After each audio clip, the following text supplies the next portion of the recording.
strikeout. Davis ground ball towards the middle, and it's through, and the Orioles are going to tie the game. A base hit by Chris Davis and 2 RBIs, and this ball game is tied in the 9th inning.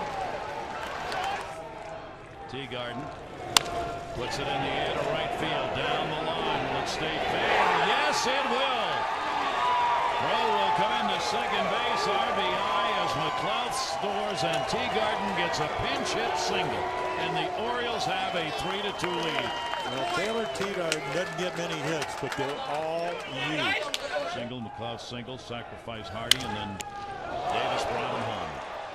Picked up Johnson, and this ball game is over. And the Orioles have won it by a score of 4-2. 3 balls, 2 strikes. Runner goes.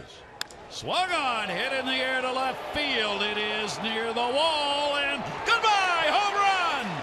Adam Jones has done it again, and Tommy Hunter with his arms up.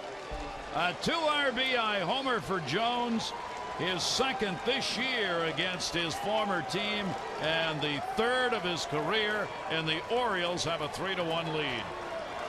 With power. There he Runner goes, yep. 1 for 4. Teagarden's throw, and got him! Oh, that's going to be the ball game!